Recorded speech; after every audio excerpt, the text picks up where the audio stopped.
kung ang isang pasyente ay ayaw gumaling? Hindi dahil sa sakit, kundi dahil sa nurse na unti-unti niyang minamahal. Sa loob ng isang pribadong ospital, isang mayamang binata ang mas piniling manatili sa kama kaysa bumalik sa mundong puno ng kasinungalingan. Ngunit nang makilala niya ang nurse na may sariling sugat sa puso, nagsimula ang isang pag-ibig na hindi dapat mangyari at isang lihim na kayang sirain ang lahat kapag nabunyag. Bago natin umpisahan ng isa na namang napakagandang kwento, please subscribe and click na ang notification bell para updated kayo sa mga susunod na kwento dito lang sa Tales of Tadhana. Tahimik ang buong VIP ward ng San Telmo Medical Center. Tanging ang tunog ng heart monitor ang paulit-ulit na bumabasag sa katahimikan. Parang paalala na kahit gaano katahimik ang paligid, may buhay na patuloy na lumalaban. Sa loob ng silid 809, nakahiga si Andres Santamaria, 30 taong gulang, bilyonaryong tagapagmana ng Santa Maria Holdings at kilala sa pagiging malamig at walang pakialam sa mundo. 3 linggo na mula nang maaksidente siya sa isang madilim na highway. Malubha ang kanyang tinamong pinsala noon, bali ang paa, may sugat sa balikat, pero ayon sa mga doktor, himala ang bilis ng kanyang paggaling. Sa totoo lang, pwede na siyang umuwi. Pero ayaw niya. Mr. Santamaria, seryosong sabi ng attending physician na si Dr. Velasco habang sinusuri ang chart. Maayos na ang kondisyon ninyo. Ready na kayo for discharge. Nanatiling nakatingin si Andres sa bintana. Sa labas, kumikislap ang mga ilaw ng lungsod. Mga ilaw na matagal na niyang tinalikuran. Hindi pa. Malamig niyang sagot. Napabuntong hininga ang doktor. Ano na naman ang masakit? Saglit na katahimikan. Lahat. Tipid niyang sagot. Hindi na nagsalita pa ang doktor. Alam niyang walang saysay ang makipagtalo. Sa loob ng 3 linggo, iisa lang ang napagtanto ng buong staff. Ang pasyenteng ito ay hindi lang mahirap kausap, parang ayaw nitong gumaling. At doon pumasok ang bagong nurse na naka-assign sa kanya. Marahang bumukas ang pinto. Good evening po. Mahihinahong bati ng isang babae. Pumasok si Tricia Sarmiento. Bit-bit ang tray ng gamot. Simple lang ang kanyang itsura, malinis na uniforme, maayos ang buhok at mga matang tila pagod pero puno ng kabaitan. Hindi siya kagaya ng ibang nurse na takot kay Andres. Lumapit siya sa kama at sinimulang ayusin ang swero. Oras na po ng gamot ninyo, sabi niya. Hindi gumalaw si Andres. Hindi ko iinumin. Hindi nagulat si Tricia. Tinignan lang niya ito ng diretso. Bakit po? Wala lang. Hindi po pwedeng wala lang, sagot niya ng kalmado. Doon lang siya nilingon ni Andres. Nagtagpo ang kanilang mga mata at sa isang iglap, may kakaibang pakiramdam na hindi niya maipaliwanag. Hindi ito kilig, hindi rin galit. Parang may nakakita sa kanya sa paraang matagal na niyang tinatakasan. Bago ka lito? Tanong niya. Opo, kaya hindi ka patapot. Bahagyang ngumiti si Tricia. Hindi po ako takot. Sanay lang akong may mga pasyenteng mas matigas pa sa ulo kaysa sa sakit nila. Napahinto si Andres. Hindi niya inaasahan ang sagot na yon. Pakialam mo ba kung ayaw kong gumaling? Malamig niyang tanong. Tumigil si Tricia. Dahan-dahan niyang inilapag ang tray, saka siya tumingin ng diretsyo sa kanya. Opo, simpleng sagot niya. Dahil trabaho ko po kayong alagaan at dahil sayang naman ang pagkakataon ninyo kung kayo rin ang tatanggi. Tahimik ang kwarto. Parang biglang naging mabigat ang hangin. At saka, dagdag niya, medyo mahina ang boses. Hindi lahat ng binibigyan ng second chance pinipiling mabuhay ulit. Napatingin si Andres sa kanya. Tumama iyon. Diretso. Parang alam nito ang totoo na hindi siya natatakot sa sakit, kundi sa buhay na naghihintay sa kanya sa labas. Isang buhay na puno ng kontrol ng kanyang pamilya, mga desisyong hindi kanya, at mga taong nagmamahal lang sa kanya dahil sa apelyido niya. Sa silid na ito, tahimik, walang obligasyon, walang kasinungalingan, at ngayon may isang nurse na hindi natatakot sa kanya. Dahan-dahang kinuha ni Andres ang gamot sa kamay ni Tricia. Ininom niya ito. Nagulat si Tricia. Ay, umiinom pala kayo. Huwag kang masanay, sagot niya. Mulit sa loob-loob niya, may unti-unting nagbabago at hindi niya alam kung alin ang mas delikado. Ang paggaling niya o po ang dahilan kung bakit gusto niyang manatiling may sakit. Dahil sa unang pagkakataon matapos ang mahabang panahon, ayaw na niyang humalis sa lugar na iyon. Hindi dahil sa ospital, kundi dahil sa kanya. Tahimik ang gabi. Sa labas ng bintana ng silid 809, tila mas maliwanag ang mga ilaw ng lungsod kaysa sa mga mata ni Andres Santamaria na hindi pa rin makatulog. Nakahiga siya, ngunit gising ang isip. Paulit-ulit na bumabalik ang mga salitang binitiwan ni Tricia Sarmiento. Hindi lahat ng binibigyan ng second chance, pinipiling mabuhay ulit. Parang hindi iyon basta sinabi lang, parang may pinanggalingan. Marahang bumukas ang pinto. Pumasok si Tricia, dala ang clipboard. Night shift na naman siya. Tahimik siyang lumapit sa kama. Inicheck ang IV line at monitor. "Gising pa po kayo?" Mahinang tanong niya. "Hindi ako makatulog," sagot ni Andres. Hindi siya tinitingnan.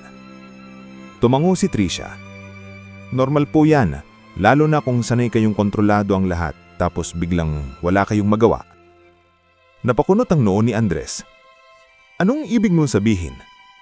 Ngumiti lang si Tricia, parang may alam pero ayaw pang sabihin. "Wala po, obserbasyon lang." Saglit na katahimikan.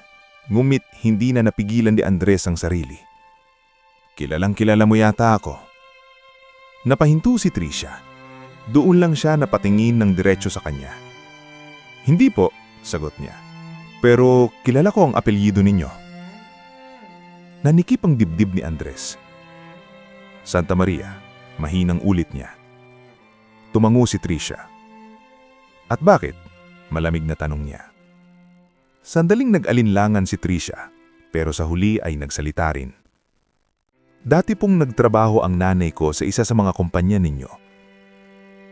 Biglang nagbago ang ekspresyon ni Andres. "Ah," simpleng sagot niya. "At ano, tinanggal?" Hindi agad sumagot si Tricia. Bagkus tumingin siya sa monitor pero halatang may bumabagbag sa kanya. "Hindi po," mahinang niyang sabi. Naaksidente po siya habang nasa trabaho. Parang may malamig na tubig na ibinuho sa katawan ni Andres. "Anong nangyari?" Construction site po. May nahulog na bakal. Napakagat si Andres sa labi. Hindi niya alam kung bakit biglang naging mabigat ang pakiramdam niya. "Anong taon yun?" tanong niya. 11 taon na po ang nakalipas. Tahimik. Napatingin si Andres sa kisame. 11 taon.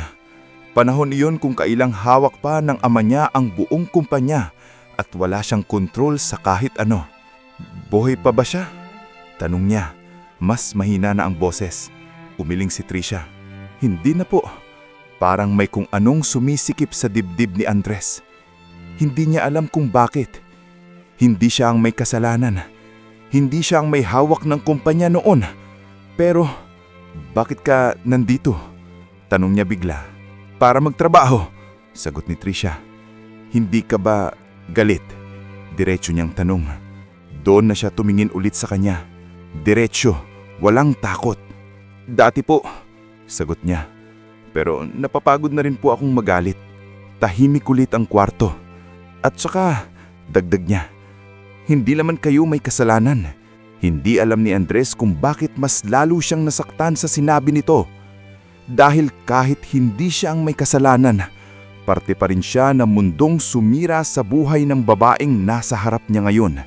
"At bakit hindi mo sinabi?" tanong niya. "Hindi naman po importante." "Importante sa akin," mariin niyang sagot. Nagulat si Tricia. Hindi niya inaasahang ang tono ng boses ni Andres.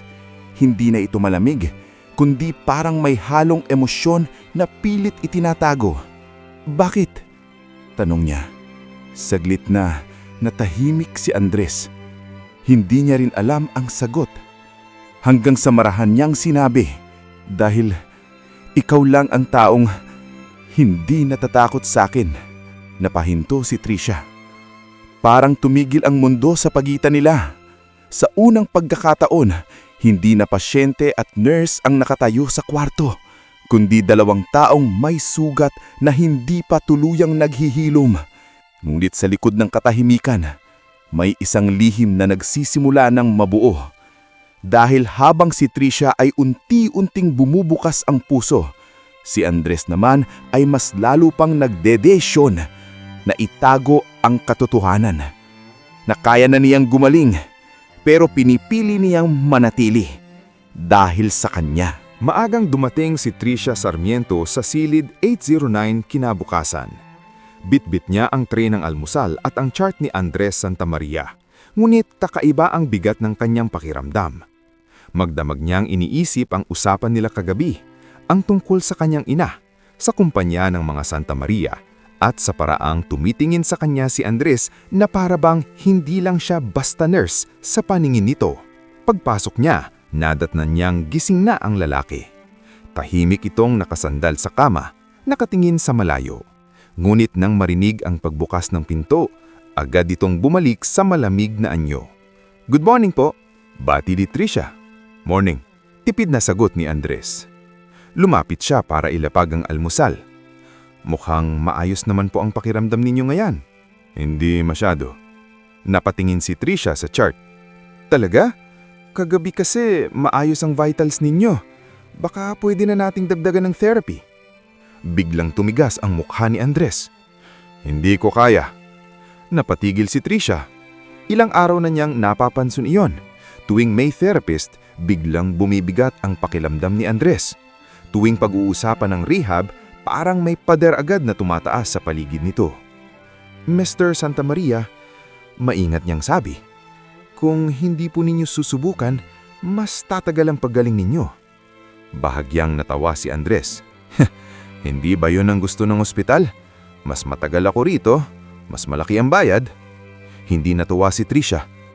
"Hindi ko po gusto ang ganitong biro." Nag-angat siya ng tingin.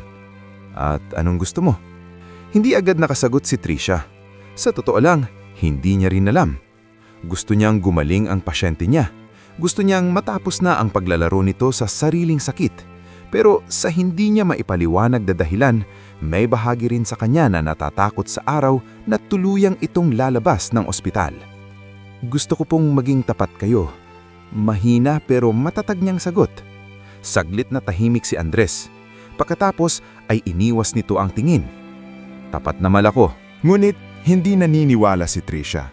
Pagkalipas ng ilang minuto, dumating ang physical therapist. Tulad ng dati, tinulungan nilang maupo si Andres sa gilid ng kama. Ngunit ngayong araw, mas mapanuri si Trisha. Hindi siya tumitingin sa mukha nito. Sa paa siya nakatingin, sa galaw ng tuhod, sa paraan ng pang-igting ng mga daliri nito sa kama. At doon niya iyon nakita. Isang mabilis, napakabilis na kilos. Bago pa man siya hawakan ng therapist, bahagyang naitukod ni Andres ang kaliwang paa nito nang walang hirap. Maliit lang, isang segundong iglap. Pero nakita iyon ni Trisha. Nanlaki ang mga mata niya. Hindi pa siya nagsasalita. Mabilis nang inalis ni Andres ang pigat ng katawan at muling umarte na tila hirap na hirap ito. "Aray!" daing nito. Natigilan si Trisha. May kung anong bumagsak sa loob ng dibdib niya. Maghapon niyang pinagdududahan, pero ngayon, may nakita siyang hindi niya dapat nakita. Pagkatapos ng therapy, umalis ang therapist at naiwan silang dalawa sa kwarto. Tahimik si Trisha habang inaayos ang kumot. Tahimik din si Andres, ngunit halatang may kutob na. "Bakit ang tahimik mo?" tanong nito. Doon siya tumigil. Unti-unti siyang tumingin dito. Hindi galit ang nasa mukha niya, kundi pagkadismaya. "May itatanong po ako," sabi niya. "Ano?" Humugot siya ng malalim na hininga. "Gaano nakatagal kayong nagsisinungaling?" Parang tumigil ang oras sa loob ng silid. Nanigas ang panga ni Andres. "Anong ibig mong sabihin?" "Nakita ko kayo." Tahimik. "Nakita ko kung paano nyo itinukod ang paa nyo kanina. Hindi po kayo ganun kahina gaya ng ipinapakita ninyo." Walang sumagot. Tanging tunog ng monitor ang namagitan sa kanilang dalawa. Unti-unting namuo ang sakit sa dibdib ni Trisha. Hindi dahil niloko siya bilang nurse, kundi dahil hindi niya inaasahang masasaktan sa kasinungalingan ng lalaking ito. Bakit? Mahinang tanong niya. Ngayon si Andres ang hindi makatingin dahil sa unang pagkakataon nahuli siya. At ang mas masakit, nahuli siya ng isang babaeng ayaw niyang mawala. Mabigat ang katahimikan sa loob ng silid 809. Karang kahit ang tunog ng heart monitor ay naging mailap sa pagitan nina Andres Santamaria at Trisha Sarmiento. Matapos ang tanong ni Trisha, nanatiling walang imig si Andres. Nakatitig lang ito sa puting kumot na tila doon niya gustong ibaon ang lahat ng sagot. Si Trisha naman ay nakatayo sa gilid ng kama, hawak pa rin ang chart, ngunit nanginginig na ang mga daliri niya. Hindi niya maintindihan kung bakit ganun kasakit. Hindi naman sila magkasintahan, hindi naman siya dapat umasa. Pero sa mga nakaraang araw, unti-unti niyang nakita ang ibang Andres. Hindi ang mayabang na bilyonaryo, kundi ang lalaking tila sugatan at pagod na sa sariling buhay. Kaya ngayong nalaman niyang nagsisinungaling ito, pakiramdam niya ay may bagay na nabasag sa pagitan niya ng dalawa. Sumagot po kayo, sabi niya. Mas mahina ngunit mas mariin. Bakit kayo nagsisinungaling? Dahan-dahang hitinaas ni Andres ang tingin. Sa unang pagkakataon, wala roong yabang, wala ring lamig. Pagod lang. At kung sabihin ko, maiintindihan mo ba? Subukan niyo ako. Napakawala si Andres ng mapait na tawa. Yan ang problema sa iyo, Trisha. Parang lagi kang naniniwalang may mabuti pang natitira sa mga tao. At kayo? Naniniwala pa ba kayo? Tumama ang tanong na yun sa kanya. Saglit na pumikit si Andres, saka sumandal sa ulunan ng kama. Hindi ko gustong gumaling agad. Mahina niyang pag-amin. Alam ko na po iyon. Ang gusto kong malaman ay bakit. Humugod siya ng malalim na hininga dahil ayokong bumalik. Saan? Sa buhay ko. Napakunot ang noo ni Trisha. Tuloy-tuloy na ngayon ang mga salita ni Andres. Parang matagal na iyong nakakulong sa dibdib niya at ngayon lang nagkaroon ng pagkakataong makalaya. Kapag lumabas ako rito, babalik na naman ang lahat. Ang kumpanya, ang board meetings, ang mga taong ngumingiti sa harap ko pero gusto lang naman ng apelyido ko. Ang ama ko na kahit kailan hindi ako tinarato bilang anak kundi bilang tagasalo ng negosyo. At ang fiancé na ipinili nila sa akin na wala naman akong nararamdaman. Nanlaki ang mga mata ni Trisha. May fiancé kayo? Napatingin si Andres sa kanya. At doon niya napansin, iyon ang unang bagay na natanong nito. Meron. Malamig ngunit mahina niyang sagot. Pero hindi ko siya mahal. Hindi alam ni Trisha kung bakit parang may kumurot sa dibdib niya. Mabilis niyang iniwas ang tingin. Hindi niya dapat gawing dahilan ng ibang tao para tumakas. Hindi ako tumatakas. Talaga, napatas ang boses niya. Ano ito? Nagpapanggap kayong mahina kahit kaya niya nang gumaling. Hindi ba pagtakas yun? Tumahimik si Andres. Dahil tama siya. Lubos na tama. Ngunit may isa pong katotohanang mas mahirap aminin. Mas mahirap pa kaysa sa takot niyang bumalik sa labas. May isa pa, mahinang sabi niya. Napatingin muli si Trisha. Ano pa? Nagtagpo ang mga mata nila. At sa pagkakataong ngayon, wala nang natira kay Andres na kayang magsinungaling. Dahil kapag gumaling ako, sabi niya, halos pabulong, hindi na kita makikita araw-araw. Parang huminto ang oras. Naniga si Trisha sa kinatatayuan. Hindi niya alam kung anong mararamdaman niya. Galit ba? Gulat? Takot? O yung damdaming pilit ng nilulunod sa pagiging profesional niya araw-araw? Mr. Santamaria, naminginig niyang sabi. Andres, putol nito. Kahit ngayon lang. Andres, hindi agad nakasagot si Trisha. Masyadong delikado ang tingin niyang lalaki. Hindi dahil masama iyon, kundi dahil masyado iyong totoo. At yan ang dahilan, tanong niya. Kaya kayo nagsinungaling. Hindi ko plinanong mahulog ang loob ko sa'yo. Napapikit si Trisha. Pakiramdam niya ay umiikot ang silid. Dahil ang totoo, yun din ang kinakatatakot niya. Unti-unti na rin siyang nadadala sa lalaking nasa harap niya. Ngunit hindi pwede. Hindi dapat. Isa siyang nurse at ito ay isang pasyente na may ibang mundong babalikan. Hindi tama ito, mahinang sabi niya habang iniiwas ang tingin. Alam ko, kaya dapat itigil na ninyo ang pagsisinungaling. Tahimik si Andres. Tumanggo siya ng marahan, ngunit sa mga mata niya ay may lungkot na hindi na itago. At habang patalikod na si Trisha papunta sa pinto, muling nagsalita si Andres. Trisha, humito siya, ngunit hindi lumingon. Sa unang pagkakataon sa buhay ko, may dahilan akong gustong manatili. At ikaw yun, napapikit si Trisha. Dahil alam niyang sa gabing iyon, hindi na lang ang lihim ni Andres ang nabunyag, kundi pati ang sariling puso niyang nagsisimula ng sumagot. Magdamag hindi nakatulog si Trisha Sarmiento. Paulit-ulit na bumabalik sa isip niya mga salitang binitiwan ni Andres Santamaria. Sa unang pagkakataon sa buhay ko, may dahilan akong gustong manatili. At ikaw yun. Ilang beses niyang pinilit kumbinsihin ng sarili na hindi iyon mahalaga. Isa lang yung bugso ng damdamin ng isang pasyenteng sugatan, pagod, at nagakulong sa 4 na sulok ng silid. Wala iyong ibig sabihin. Hindi dapat niya dibdibin. Pero bakit ganon? Bakit kahit habang naghaasikaso siya ng ibang pasyente, si Andres pa rin ang nasa isip niya? Bakit kahit anong pilit niyang umiwas, parang sa bawat pagkurap niya ay naririnig niya ang boses nito? Kaya nang i-assign siyang muli sa silid 809 kinabukasan, mas pinili niyang maging malamig. Pagpasok niya sa kwarto, nadatnan niyang gising si Andres at tahimik na nakatingin sa bintana. Nang marinig nito ang pagbukas ng pinto, agad itong lumingon. Ngunit hindi tulad ng dati, iwas ang tingin ni Trisha. "Good morning po," pormal niyang bati. Saglit na kumunot ang noo ni Andres. "Po?" Hindi siya sumagot. Dumiretso lang siya sa monitor at swero. Sinisigurong maayos ang lahat. "Trisha," tawag nito. "Mr. Santamaria, iinom na po kayo ng gamot ninyo." Parang malamig na tubig ang naging sagot niya iyon. Naramdaman agad ni Andres ang distansya. "Iwas ka ba?" Diretsong tanong nito. Nagkunwari si Trisha na abala. "Nagtatrabaho lang po ako." "Hindi ganyan ang pagkakakilala ko sa iyo." Doon siya napahinto. Muntik na siyang lumingon pero pinigilan niya ang sarili.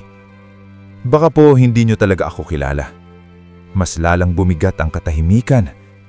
Bago pa makasagot si Andres, marahas na bumukas ang pinto ng silib. Pumasok ang isang matangkad at elegante ang bihis na babae, nakaputing blazer, mamahaling takon at pulang labi. Kasunod nito ang isang bodyguard na may dalang buke ng imported na bulaklak. Napatigil si Trisha. Ngunit mas lalong tumigas ang ekspresyon ni Andres. Finally, malamig ngunit matinis na sabi ng babae. "Andres." "Lysandra." Walang emosyon na sagot niya.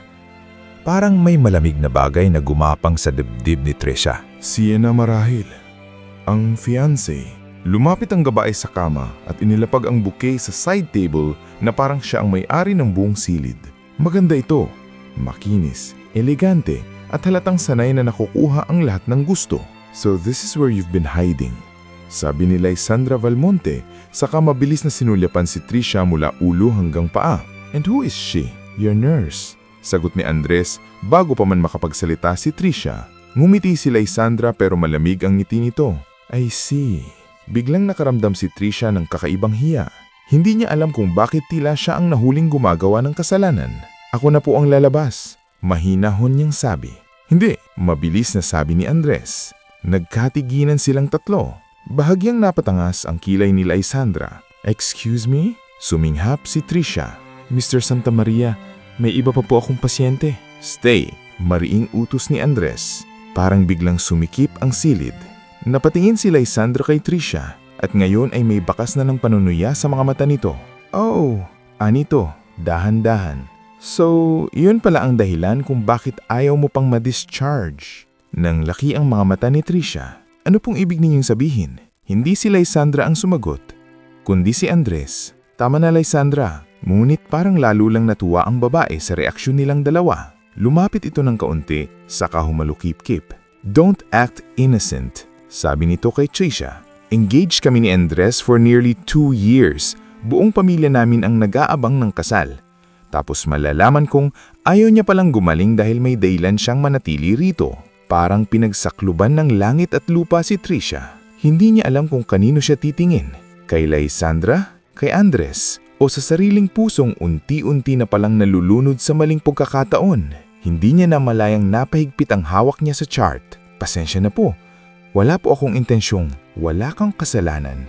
Putol ni Andres. Ngunit mas masakit iyon. Dahil sa sandaling iyon, napatunayan ni Trisha na totoo ang lahat ng kinakatakutan niya. Hindi siya parte ng mundo ni Andres, isa lamang siyang pansamantalang dahilan sa loob ng ospital. At sa labas ng kwartong iyon, may isang babaeng matagal nang naghihintay sa lugar na hindi kailanman magiging kanya. Mabilis siyang tumalikod. Ngunit bago siya tuluyang makalabas, narinig niya ang boses ni Lysandra. Magdesisyon ka na, Andres. Ospital ba? O ang buhay mo sa labas? At sa unang pagkakataon, natakot si Trisha. Hindi dahil sa fiancé nito, kundi dahil baka kapag gumaling na si Andres, siya ang unang iiwan nito. Pagkalabas ni Trisha Sarmiento sa silid 809, tila biglang bumigat ang buong katawan niya. Mabilis sa mga hakbang niya sa hallway pero parang bawat yabag ay may kasamang kirot. Hawak-hawak pa rin niya ang chart ni Andres Santamaria, ngunit hindi na niya mabasa ang laman yon. Magulo ang isip niya. Mas magulo ang dibdib niya. Hindi niya alam kung bakit ganoon kasakit. Hindi naman sila. Wala naman dapat ipaliwanag si Andres sa kanya. Pero bakit parang siya ang nawalan? Pagpasok niya sa nurse's station, agad siyang yumuko kunwari may inaayos na papeles. Ayaw niyang may makita sa mga matang namumuo ang luha. Trisha, okay ka lang? Tanong ng kasamahan niyang si Nurse Cel. Mabilis siyang tumango. Okay lang ako, napagod lang. Ngunit kahit anong pilit niyang itago, hindi niya maitago ang panginginig ng mga kamay niya. Samantala, sa loob ng silid 809, malamig ang titig ni Andres kay Lysandra Valmonte. Anong gusto mo rito? Mariin niyang tanong. Umupo si Lysandra sa sofa na para bang siya ang may-ari ng buong kwarto. In-cross niya ang kanyang mahabang paa at mahinang ngumiti. Fiancé mo ako. May karapatan akong makita ang lalaking pakakasalan ko. Wala kang pakialam sa akin. Talaga ba?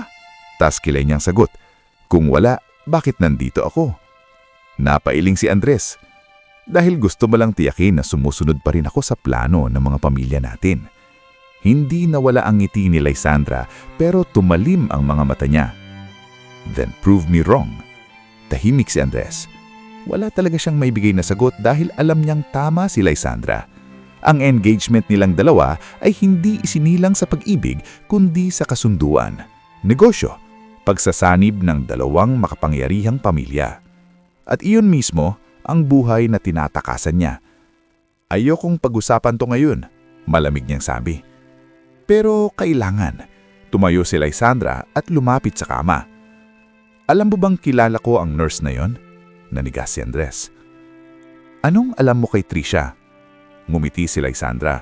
Isang ngiting hindi nakakaaliw. Mas marami kaysa sa inaakala mo. Biglang kumabog ang dibdib ni Andres. Lysandra, her mother died working for your family. Diretso nitong sabi. At hindi simpleng aksidente ang nangyari. Parang may kung anong sumabog sa loob ng ulo ni Andres. Ano? Tuminid si Lysandra at pinagmasdan ang reaksyon niya. May mga bagay kang hindi alam. Dahil bata ka pa noon. May mga dokumentong loala. May mga taong binayaran para manahimik. At ang pinakamasakit sa lahat, ang tatay mo ang isa sa mga pumirma para maibasura ang kaso. Nawalan ng kulay ang mukha ni Andres. Hindi siya abad nakapagsalita. Hindi dahil hindi siya naniniwala, kundi dahil kilala niya ang ama niya. Kayang-kaya nitong gawin na yun. Hindi totoo yan. Pilit niyang sabi kahit mahina. Then ask him. Matalim ang boses ni Lysandra. Pero tandaan mo ito. Kapag nalaman ni Trisha ang buong katotohanan, sa tingin mo ba magagawa ka pa niyang tignan sa parehong paraan? Napakuyumang kamao ni Andres. Hindi niya alam kung mas galit siya kay Lysandra, kay ama niya, o sa sarili niyang unti-unting nahulog sa isang babaeng posibleng masaktan ng husto dahil sa apelidong dala niya. Bakit mo sinasabi sa akin ito? Mariing tanong niya. Bahagyang ngumiti si Lysandra. Dahil gusto kong maalala mo kung sino ka at kung sino siya. Nurse lang siya sa ospital na ito. Ikaw ay Santa Maria. Huwag mong kalimutang magkaiba kayo ng mundo. Tumalikod siya at inayos ang blazer niya. Pagdating sa pintuan, saka siya huminto. At isa pa, dagdag niya nang hindi lumilingon. Baka hindi lang puso niya ang masira. Pagkaalis ni Lysandra, parang bumigat ng husto ang hangin sa buong silid. Tahimik na napasandal si Andres sa ulo na ng kama. Nanginginig ang paghinga niya. Hindi dahil sa sakit ng katawan, kundi dahil sa unang pagkakataon may bagay na mas kinakatakutan siya kaysa sa paggaling, at iyon ay ang posibilidad na ang babaeng unang nagparamdam sa kanya ng tunay na pag-aalaga ay galit na galit pala dapat sa kanya. Samantala, sa nurse's station, nahimik na pinutas ni Tricia ang isang luhang hindi niya namalayang tumulo. Hindi niya alam na habang pilit niyang linalayuan si Andres, may isang mas malaking lihim ang papalapit sa kanila. Lihim na kayang durugin ang pag-ibig bago pa man ito tuluyang mabuo. Mabagal ang takbo ng oras sa San Telmo Medical Center kinagabihan niyon.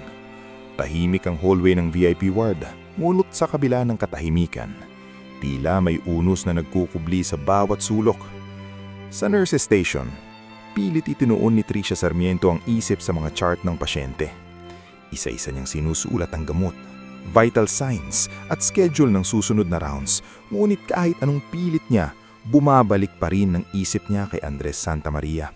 Sa mukha nitong pilit nagiging matatag, sa mga mata nitong tila may gustong sabihin.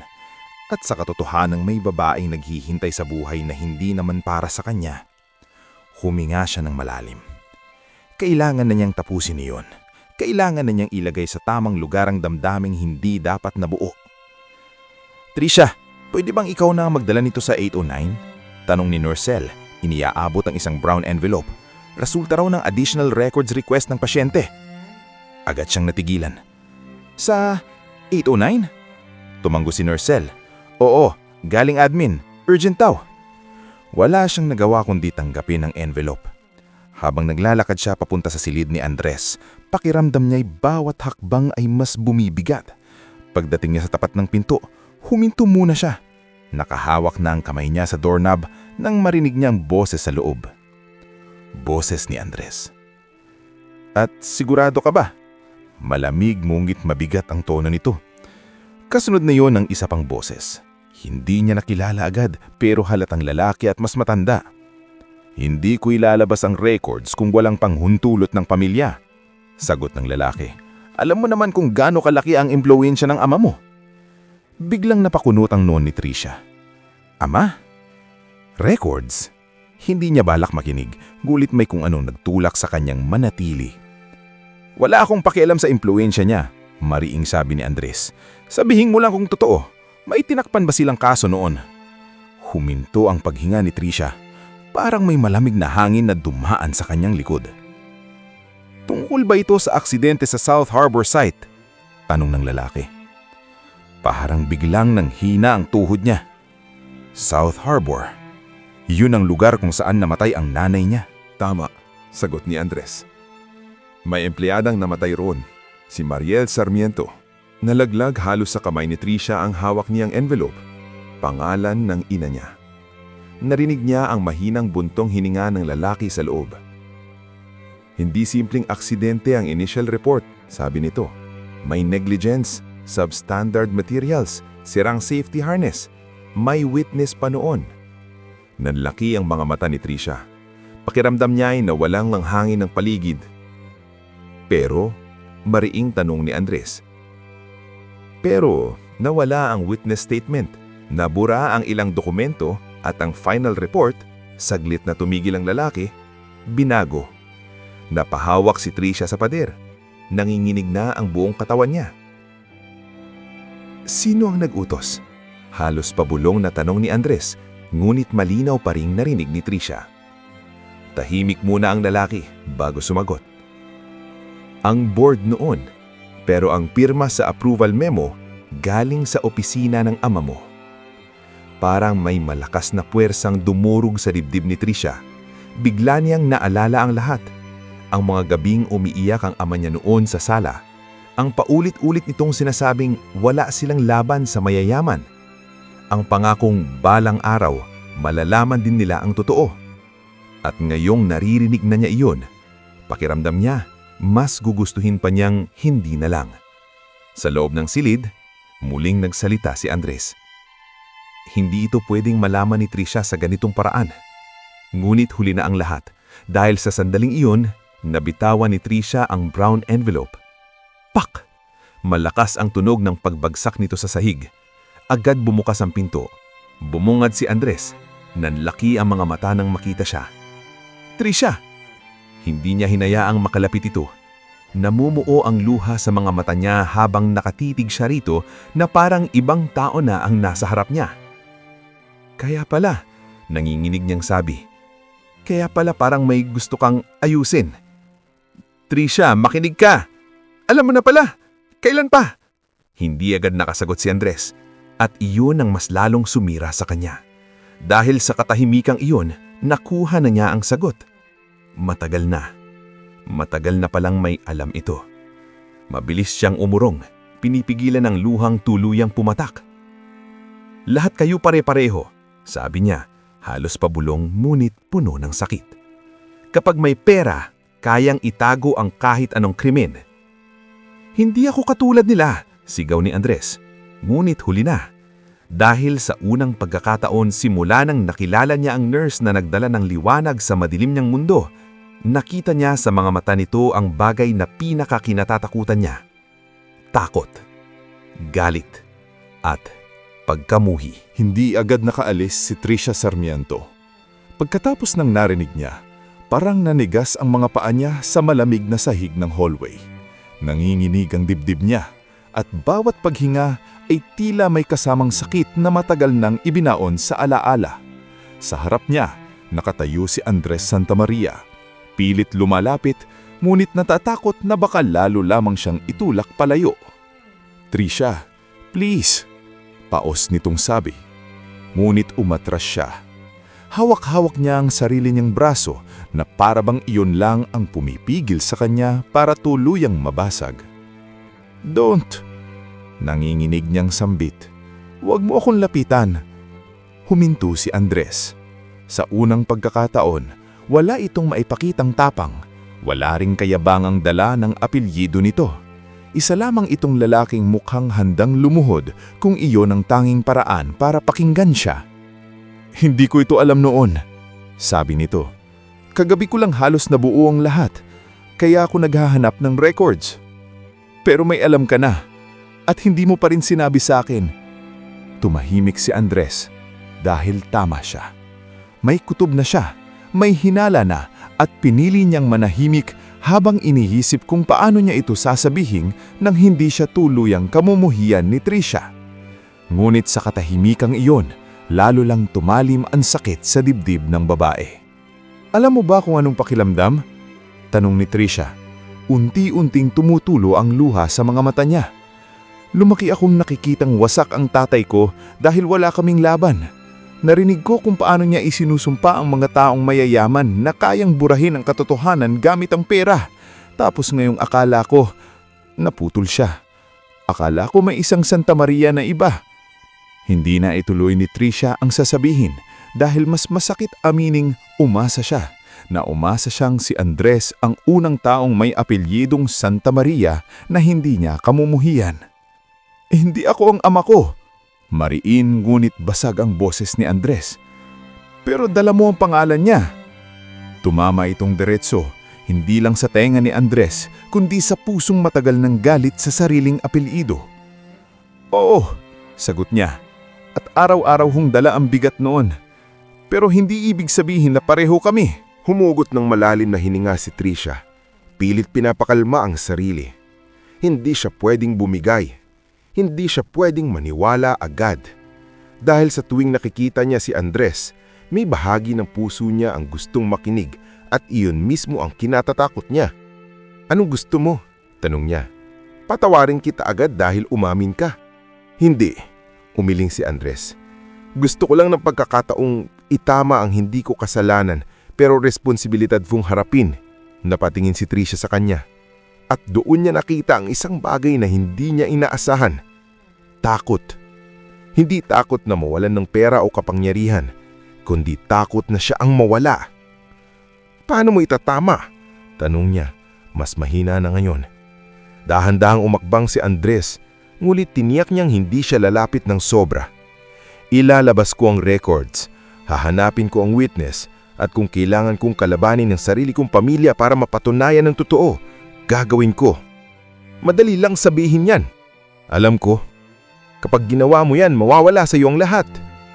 Saglit na natahimik si Andres bago siya tumingin ng diretsyo sa mga mata ni Trisha. Matagal nang wala sa akin ang lahat ng mahalaga, sabi niya. Ikaw lang ang unang bagay na naramdaman kong totoo. Parang muling yumanig ang puso ni Trisha sa linyang yun. Ayaw niya iyong marinig. Ayaw niya iyong paniwalaan. Pero iyon ang problema. Sa bawat salitang sinasabi ni Andres, mas lalo niyang nararamdamang hindi ito nagsisinungaling ngayon. Biglang bumukas ang pinto sa dulo ang hallway. Lumabas ang lalaking kausap ni Andres kanina, may hawak na folder. Nang makita si Trisha, agad itong natigilan. Miss Sarmiento, alanganin itong bati. Mabilis na pinunas ni Trisha ang mga luha niya at umurong ng isang hakbang. Ako na po ang bahala sa pasyente, pilit niyang sabi, bumabalik sa profesional na tono. Ngunit bago pa siya tuluyang makapasok sa nurse's station, muling nagsalita si Andres. Hindi kita pipilitin na patawarin ako. Huminto si Trisha ngunit hindi lumingon. Pero hindi ako titigil hanggat hindi ko napapatunayang hindi ako kagaya nila. Napapikit si Trisha. Dahil sa kabila ng galit, may bahagi ng puso niya na gustong maniwala. At iyon ang pinakamapanganib sa lahat. Sapagkat habang pilit niya itong inilalayo sa kanyang damdamin, mas lalo naman itong lumalapit sa sugat na matagal na niyang binabantayan. Mula nang marinig ni Trisha Sarmiento ang katotohanan tungkol sa pangkamatay ng kanyang ina, tila nag-iba ang takbo ng bawat oras sa San Telmo Medical Center. Mas tahimik siya, mas malamig, at mas maingat sa bawat tinging ibinabato kay Andres Santamaria. Ngunit kahit gaano niya piliting umiwas, hindi niya maitago sa sarili na bawal kilos ni Andres ay pilit niyang napapansin. Lalo na nang sumunod na araw, mapansin niyang wala na naman sa kama ang lalaki ng ilang minuto matapos ang routine rounds. Pagpasok niya sa silid 809, nadatnan niyang bukas ang drawer ng side table, kalat ang ilang papeles at nakatayo si Andres malapit sa bintana, bahagyang nakasandal sa tungkod na hindi niya naman ginagamit kapag may ibang tao. Nanigas si Trisha sa pinto. Hindi ka dapat nakatayo ng matagal. Otomatiko niyang sabi bago pa niya mapigilan ang sarili. Napalingon si Andres. Saglit na may dumaan na pag-asa sa mga mata nito dahil sa concern sa boses niya, pero mabilis din iyong napalitan ng pag-iingat. May hinahanap lang ako, sabi niya. Anong hinahanap mo? Tahimik muna si Andres bago dahan-dahan iangat ang isang lumang folder. Initial site report. Napahigpitan ng hawak ni Trisha sa clipboard niya. Andito sa ospital? Hindi, kopya lang ng request trail. May naglabas ng record sa legal archive ng kumpanya 11 years ago, pero may isang pangalan na hindi ko kilala. Si Arturo Sabil. Napatigil si Trisha. Parang may hinukay na alaala sa isip niya. Sabil. Ulit niya. Kilala mo? Dahan-dahang tumanggo si Trisha. Parang naririnig ko na yan sa tatay ko noon. Isa yata siyang foreman sa site. Tumalin ang tingin ni Andres. Kung buhay pa siya, baka siya ang witness na nawawala. Biglang bumilis ang tibok ng puso ni Trisha. Sa unang pagkakataon matapos ang lahat ng narinig niya, may maliit na sinag ng pag-asa na sumilip sa dibdib niya. Pero kasabay niyon ang takot. Kapag nahanap mo siya, mahina niyang sabi, anong gagawin mo? Ilalabas ko ang totoo. At kapag ang kalaban mo ay sarili mong pamilya, hindi nagatubili si Andres. Mas maputi nang mawalan ako ng apelyido kaysa manatili akong tahimik. Tumitigis si Trisha sa kanya.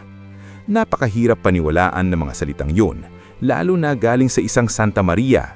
Pero sa paraan ng pagsasalita nito, walang yabang, walang pagdududa, unti-unti siyang kinakain ng posibilidad na baka nga totoo ang lahat ng sinasabi nito. Bago pa siya makasagot, marahang kumatok ang pinto. Pumasok ang isa sa hospital assistants. Miss Sarmiento, may bisita po kayo sa lounge. Bisita? Gulat niyang talong. Sino? Hindi po nagpakilala. Babae raw po. Nagkatinginan sina Trisha at Andres. Biglang bumigat ang pakiramdam ni Andres. May kutob siyang hindi iyon simpleng bisita. I'll go with you, sabi niya agad. Umiling si Trisha. Pasyente ka. Trisha, kaya ko. Hindi na siya pinigilan ni Andres, ngunit ramdam niya ang kaba habang pinapanood itong lumabas. Sa maliit na private lounge ng VIP floor, Nadatnan ni Trisha ang isang elegante at formal na babae na nakaupo na parang sanay utusan ang buong silid. Nakaperlas ito, mahigpit ang pagkakapulupot ng buhok at may matang malamig na agad nagpasikip sa dibdib niya. Tumayo ang babae nang makita siya. So ikaw si Trisha Sarmiento. Kayo po? Bahagyang ngumiti ang babae, ngunit walang init iyon. Ako si Doña Felicidad Santa Maria, ina ni Andres. Parang huminto ang oras. Hindi agad nakapagsalita si Trisha. Naupo ka, utos ng matanda. Nanatili siyang nakatayo. Ano pong kailangan ninyo? Tumaas ng bahagya ang kilay ni Doña Felicidad, tila hindi sanay na may hindi sumusunod agad sa gusto niya. Dahan-dahan nitong inilabas ang isang sobre mula sa mamahaling bag at inilapag iyon sa mesa. Nandyan ang sapat na halaga para makapagsimula ka ng panibagong buhay. Lumayo ka sa anak ko. Nanlaki ang mga mata ni Trisha. Ano po? Huwag na tayong maglokohan. Malamig nitong sabi. Alam kong ginagamit mo ang sitwasyon para mapalapit kay Andres. At alam ko ring may narinig ka tungkol sa nakaraan. Kaya makinig kang mabuti. May mga katotohanan na mas mabuting ilibing. Unti-unti nanlamig ang katawan ni Trisha. Hindi dahil sa pera, kundi dahil sa malinaw na pagbabanta sa likod ng mahinahong boses ng babae. Hindi ninyo mababayaran ng nanay ko. Nanginginig, ngulit matatag niyang sagot. Tumayo si Doña Felicidad at lumapit. Hindi ko kailangang bayaran ng patay. Ikaw ang kinakausap ko. At sa sandaling iyon, napatunayan ni Trisha ang pinakamasakit, na ang laban na sisimulan ni Andres ay hindi lang laban sa nakaraan, kundi laban sa sarili niyang dugo. Nanatiling tuwid ang likod ni Trisha Sarmiento kahit nanginginig ang tuhod niya sa harap ni Doña Felicidad Santa Maria. Sa ibabaw ng mesa, nakahiga ang sobre na puno ng perang para bang kayang tapalan ng salapi ang sugat na 11 taon nang hindi naghihilom. Ngunit para kay Trisha, hindi iyon pera. Isa iyong insulto. Isa iyong paalala na sa mata ng mga tulad ng pamilya Santa Maria, may presyo ang katahimikan ng mahihirap. Hindi ninyo ako mabibili, mariinin niyang ulit. Bahagyang ngumiti si Doña Felicidad, ngunit mas tumalim ang mukha nito. Hindi kita binibili, binibigyan kita ng oportunidad. Para manahimik, para umiwas sa gulo. Napahigpit ang mga kamay ni Trisha sa gilid ng uniforme niya. Ang tawag niyo po sa pagtatago ng katotohanan ay pag-iwas sa gulo? Sandaling nanahimik ang Donya, saka marahang tumuwid. Makinig ka, Hiya. May mga laban na hindi para sa mga tulad mo. Kapag ipinilit mong buksan ang nakaraan, baka mas marami ka pang mawala. Tumama iyon ng direkto sa dibdib ni Trisha. Hindi man tahasang pagbabanta, malinaw ang ibig sabihin. Pero sa halip na umurong, mas lalo lang tumatag ang titig niya. Matagal na pong nawala sa akin, sabi niya. Pilit pinapakalma ang boses. Hindi na ako natatakot mawalan pa. Saglit na nag-iba ang ekspresyon ng matanda. Tila hindi nito inaasahan ang tapang ng babaeng nasa harap niya. Kung ganon, malamig nitong sabi, huwag mong idamay ang anak ko sa galit mo. Doon na napataas ang kilay ni Trisha. Hindi ko po siya dinadamay. Kayo ang may ginawang kasalanan. Kayo ang dapat managot. Tumigas ang mukha ni Doña Felicidad.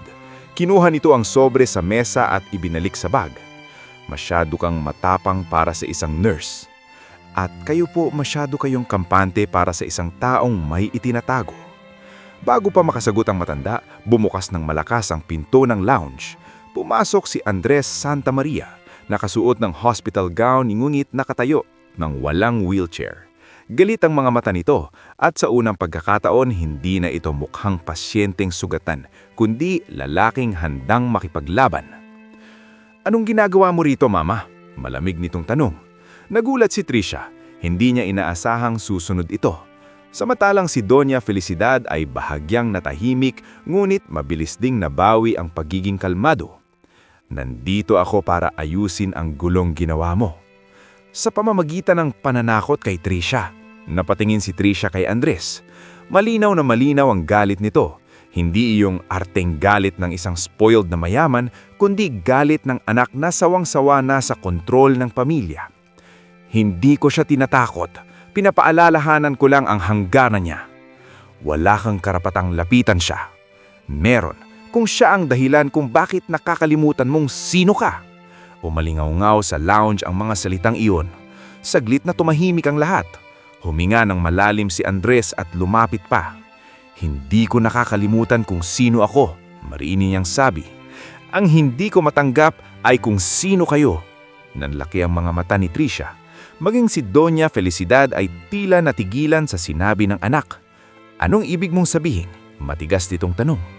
Tungkol sa South Harbor site, tungkol sa nanay ni Trisha, huwag mong sabihing wala kang alam. Parang biglang lumamig ang buong silid. Hindi agad sulagot ang Donya, ngunit sapat na ang ilang segundong katahimikan para mapatunayan ang hinala. Hindi mo naintindihan ang mga nangyari noon, malamig nitong saad. Then make me understand. Minsan, sabi ng Donya, kailangang maisakripisyo para hindi lumubog ang buong kumpanya. Parang sinampal si Trisha sa narinig.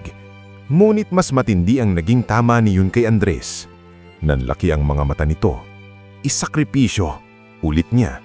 Tao ang pinag-uusapan natin, Mama, hindi numero sa report. Madali para sa iyo sabihin yan dahil wala ka pa sa posisyon noon. Hindi iyon dahilan para magtago ng kasalanan. Umigting ang panga ni Doña Felicidad. Kapag ipinagpatuloy mo ito, sisirain mo ang pangalan ng pamilya natin. Kung ang pangalan na yan ay itinayo sa kasinungalingan, putol ni Andres, mas mabuting masira. Napapikit si Trisha. Sa unang pagkakataon, narinig niya mismo ang isang Santa Maria na kumakampi sa katotohanan. At iyon ang mas lalong nagpapagulo sa puso niya. Dahil kahit anong pilit niyang lumayo, mas lalo niyang nakikitang iba si Andres. Ngunit hindi pa tapos ang gulo.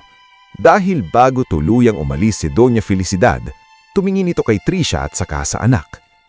Kapag pinili mo siya laban sa pamilya mo, sabi nito kay Andres, hindi lang mana ang mawawala sa iyo.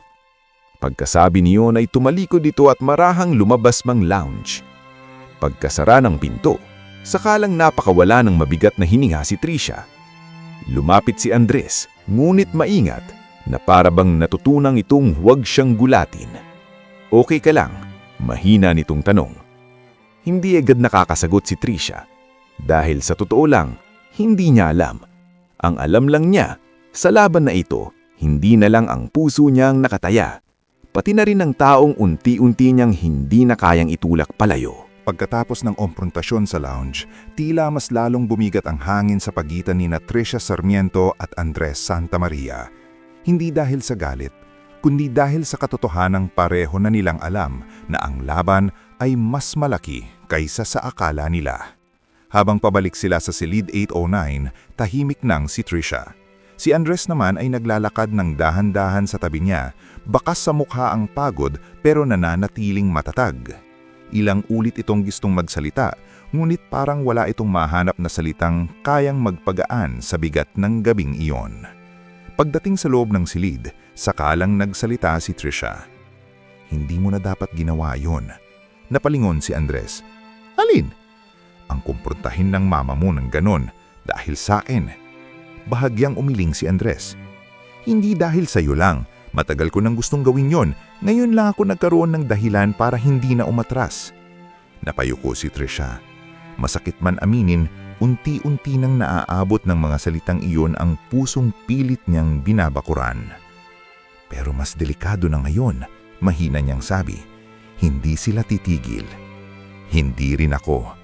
Nag-angat siya ng tingin at sa mga mata ni Andres, wala na ang lalaking gusto nang manatili sa ospital para makatakas sa buhay niya. Ang nasa harap niya ngayon ay lalaking handang harapin ang lahat kahit mawalan siya ng pangalan, yaman at pamilya.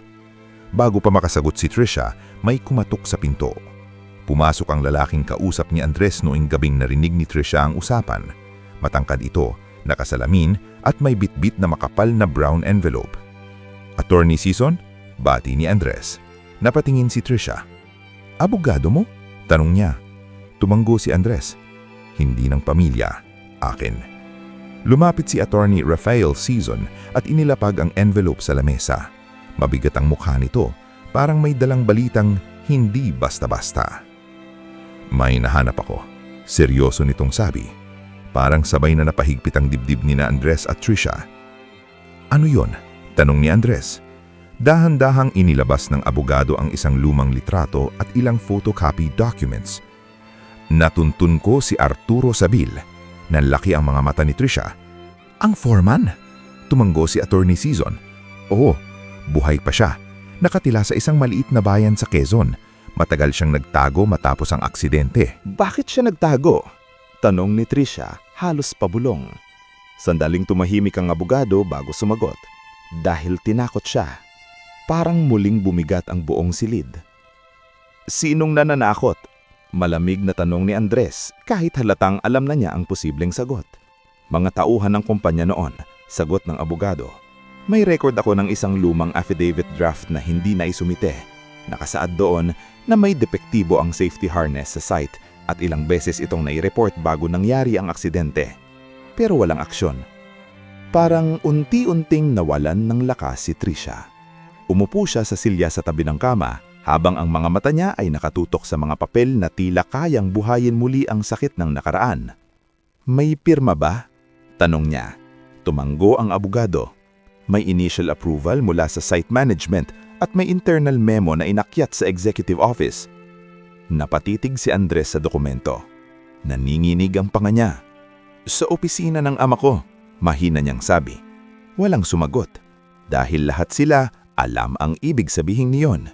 Hindi na ito hinala. Unti-unti na itong naging ebidensya. May isa pa, dagdag ng abogado. Napatingin silang dalawa.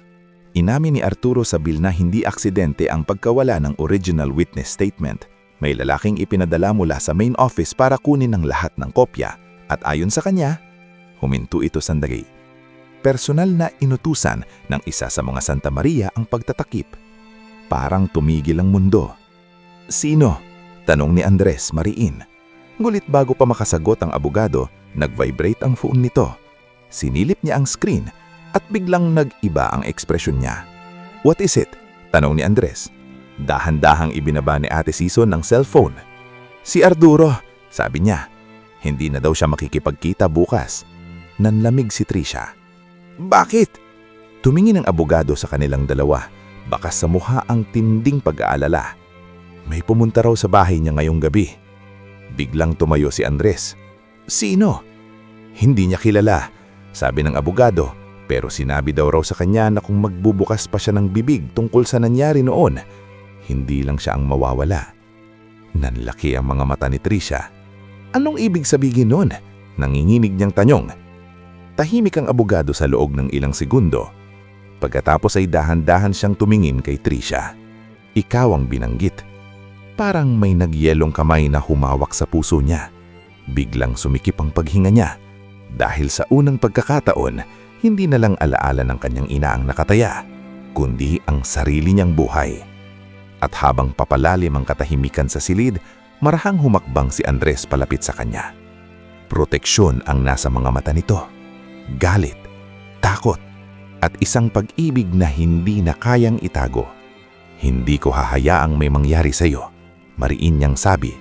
Ngulit sa gabing iyon, iisa lang ang malinaw sa isip ni Trisha.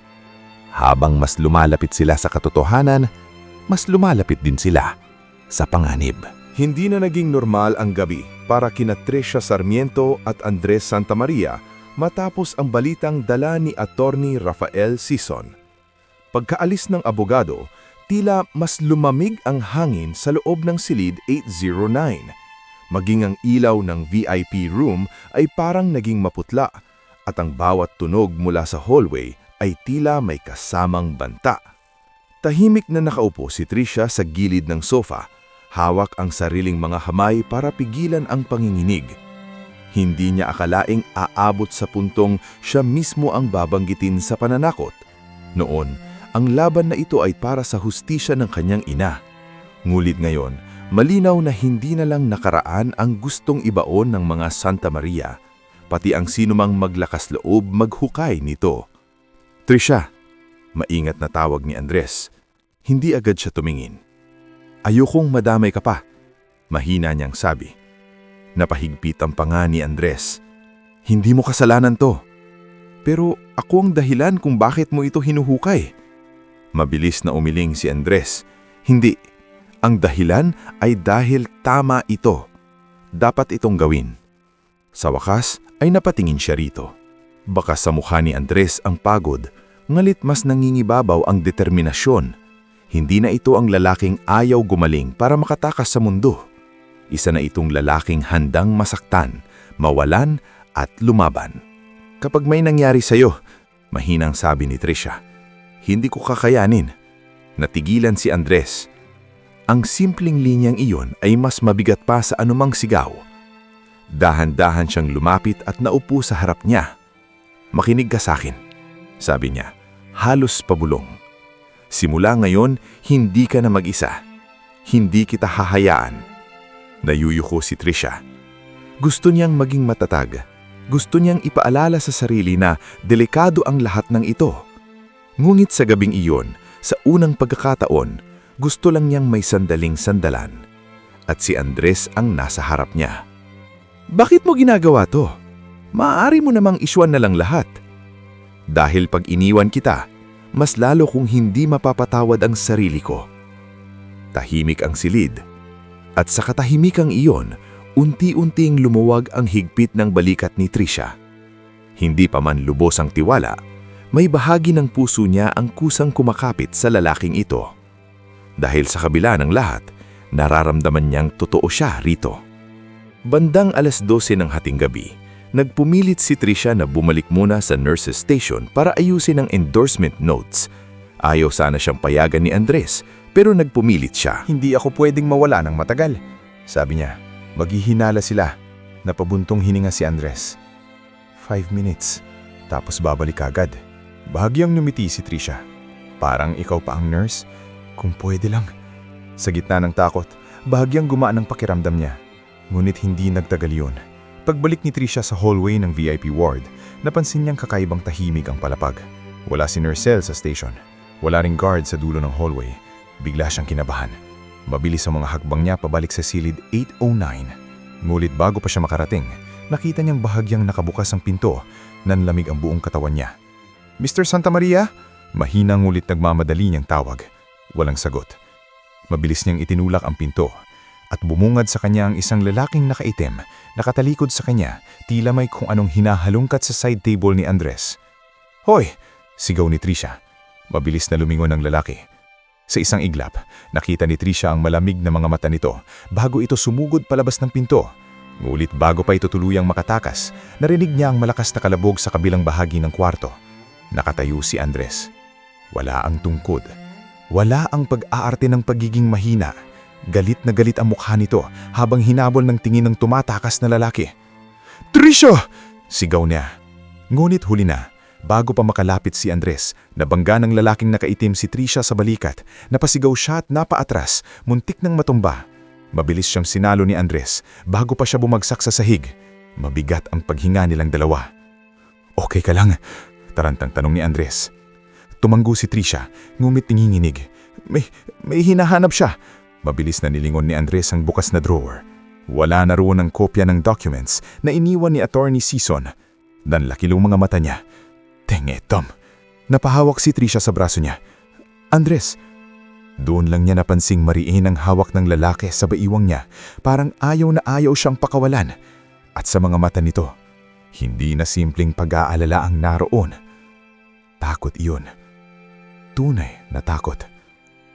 Hindi na to biro. Alam na nila na may hawak tayong ebidensya. Napatingin si Trisha sa pinto, saka muli kay Andres. At sa sandaling iyon, pareho nilang naunawaan na ang laban para sa katotohanan ay tuluyan nang nagsimula. At mula ngayon, wala nang ligtas sa kanilang dalawa. Nanatiling nakayakap si Andres Santa Maria kay Trisha Sarmiento kahit wala na ang lalaking nakaitim sa loob ng silid 809. Pareho silang hinihingal, parehong naninginig.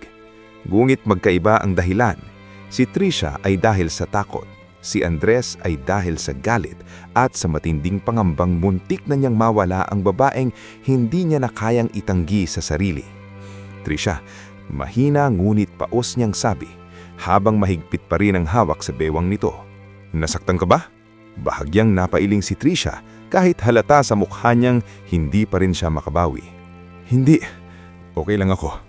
Ngunit alam ni Andres na hindi iyon totoo. Walang magiging okay matapos ang gabing iyon. Dahan-dahan niya itong pinaupo sa gilid ng kama. Pagkatapos ay mabilis niyang sinuri ang side table at mga nakakalat na drawer. Tulad ng hinala niya, wala na nga ang mga photocopy ng records na iniwan ni Attorney Season. Napakuyom siya ng kamao. Alam nilang may nahanap tayo.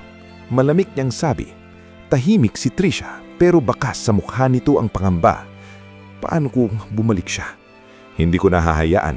Napatingin siya kay Andres. Sa unang pagkakataon, hindi na nito sinusubukang panggaping na mahina. Matatad itong nakatayo sa harap niya. Walang tungkod, walang pag-aarte ng pasyente, walang pagtatago. At sa kabila ng gulo, hindi iyon ang unang napansin ni Trisha.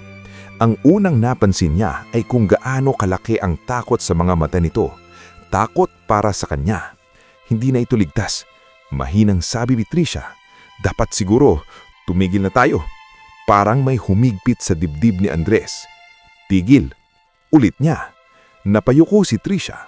Hindi dahil ayaw ko ng katotohanan, pero habang lumalalim ito, mas nagiging delikado. Ikaw, ako, napapikit siya.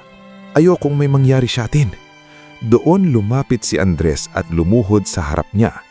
Hindi niya inalintana ang kirot ng paa niya. Ang mahalaga ay magpantay sila ng tingin. Makinig ka sa akin, Trisha. Mariin niyang sabi. Mula sa sanduling pinili kong hukayin ito, alam kong may kapalit.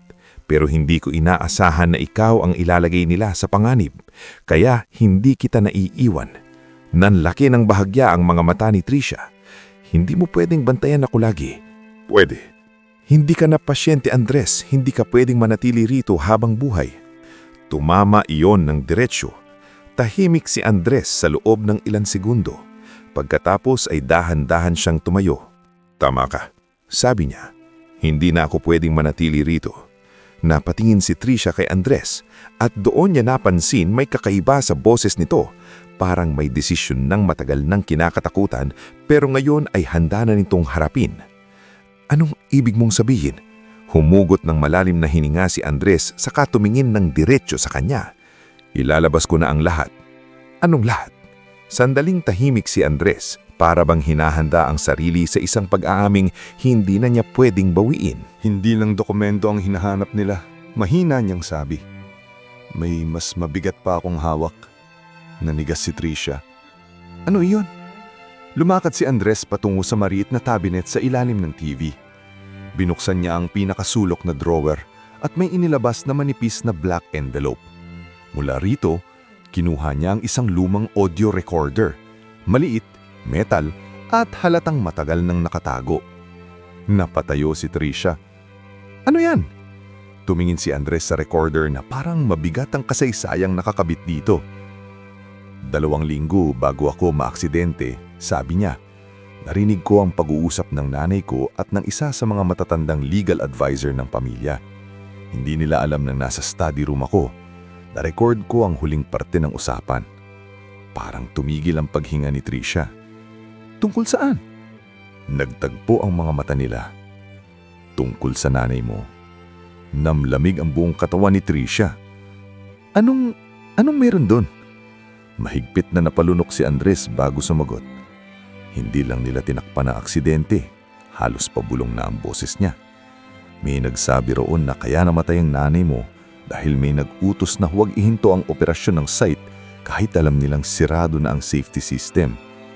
Nanlaki ang mga mata ni Trisha at bago pa siya tuluyang makapagsalita, idinagdag ni Andres ang pinakamasakit. Ang pangalan ng nag-utos, naninginig niyang sabi, ay ang tatay ko. Parang bumigay ang tuhod ni Trisha. Napahawak siya sa silya para hindi matumba. Lahat ng sakit, galit at pangungulila sa ina niya ay tila sabay-sabay bumalik sa isang iglap. Habang si Andres ay nakatayo sa harap niya, tangang ang lihim na kayang tuluyang magpabagsak sa pamilya niya. "Bakit mo itinago ito?" tanong ni Tricia, basag ang boses. Pumikit si Andres. "Dahil natakot ako," pag-amin niya. "Natakot akong kapag nalaman mo ang buong katotohanan, tuluyan mo akong kamumuhian." Napaluha si Tricia dahil alam niyang dapat iyon ang mararamdaman niya. Ngunit sa halip, mas nangingibabaw ang sakit na nakikita niyang pasan-pasan din ng lalaking nasa harap niya.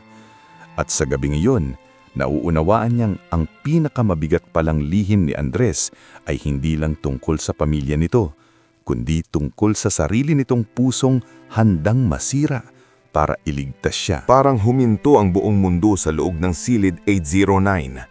Nakatayo si Tricia Sarmiento, nanginginig ang mga kamay habang nakatitig sa maliit na audio recorder na hawak ni Andres Santamaria. Isang maliit na bagay lamang iyon, pero sapat para durugin ang katahimikang 11 taon niyang kinagisnan. Sa loob niyon, maaaring naroon ang katotohanang matagal niyang hinahanap at ang kasagutang matagal niyang kinatatakutan. Ang dahilan ng pagkamatay ng kanyang ina at ang pangalan sa likod niyon, ang ama ng lalaking unti-unti niyang minamahal. Pakinggan natin. Mahina ngunit basag ang boses ni Tricia. Nanlaki ang mga mata ni Andres. "Sigurado ka ba?" Tumingin siya rito. May luha sa mga mata niya ngunit buo ang tindig niya. "Kung ito ang totoo," sabi niya, "ayoko nang mabuhay sa kalahating kasinungalingan." Napapikit si Andres. Sa sandaling iyon, mas lalo niyang minahal ang babaeng nasa harap niya dahil sa kabila ng sakit, pinipili pa rin nitong harapin ang katotohanan ng diretsyo. Dahan-dahan niyang pinindot ang recorder. Sa loob ng ilang segundo, puro static lang ang narinig. Pagkatapos ay unti-unting luminaw ang mga boses. Boses ng isang matandang lalaki at boses ng isang babae. Boses ng kanyang ina, Doña Felicidad Santamaria. Hindi na dapat ito umabot pa sa board. Malamig na sabi ng babae sa recording. Pero may patay na empleyado. Kapag nagsalita ang foreman, masasangkot si Don Augusto. Nawala ng kulay ang mukha ni Tricia. Napahawak siya sa gilid ng mesa. Muling umalingaw-ngaw ang boses sa recorder. "Kung nagsimula ng gumalaw ang legal team, pigilan mo. Ayokong madamay ang pangalan ng pamilya." Kasunod niyon ang mas mabigat na tinig ng matandang lalaki. Pero ang utos na ipagpatuloy ang operasyon kahit sira ang safety harness galing mismo kay Don Augusto. Parang may sumabog sa dibdib ni Tricia. Napaatras siya. Hindi na niya kailangang marinig ang kabuuan. Sapat na iyon. Sapat para mapatunayan na hindi aksidente ang pagkamatay ng kanyang ina. Sapat para wasakin ang lahat ng natitirang depensa ng pamilya Santamaria. Mabilis na pinatay ni Andres ang recorder at lumapit kay Tricia. "Tricia, huwag muna," nanginginig niyang sabi. Huminto si Andres. Tahimik siyang nakatingin habang dahan-dahang pinupunasan ni Tricia ang luha sa pisngi niya. Hindi ito umiiyak ng mahina, hindi rin sumisigaw, pero mas masakit tingnan ang katahimikan iyon. Ang katahimikang galing sa pusong sobrang nasaktan kaya wala nang mailabas na tunog. "Ang nanay ko, Mahina niyang sabi. namatay dahil sa utos ng tatay mo." Walang naitugon si Andres dahil wala namang salitang kayang gumaling iyon. At kahit hindi siya ang may sala, ramdam niya ang bigat ng apelyidong daladala niya. "I'm sorry," paus niyang sabi. Napatingin si Tricia sa anya. Alam niyang hindi sapat ang sorry. Alam niyang hindi nito maibabalik ang ina niya. Pero sa paraan ng pagtingin ni Andres, alam din niyang hindi ito nagsisinungaling. Masakit man, ito ang unang Santamaria na hindi tumatakbo palayo sa kasalanan ng pamilya nito. "Anong gagawin mo ngayon?" tanong ni Tricia. Huminga ng malalim si Andres. Para bang sa tanong na ito nakasalalay hindi lang ang katotohanan, kundi ang kabuuan ng buhay niya. "Isusuko ko ito," sagot niya. "Sa pulisya, sa media, sa kahit sinong handang maglabas ng totoo." Nanlaki ang mga mata ni Tricia. "Kapag ginawa mo yan, mawawala sa iyo ang lahat." Bahagyang mumiti si Andres, ngunit puno ng sakit iyon.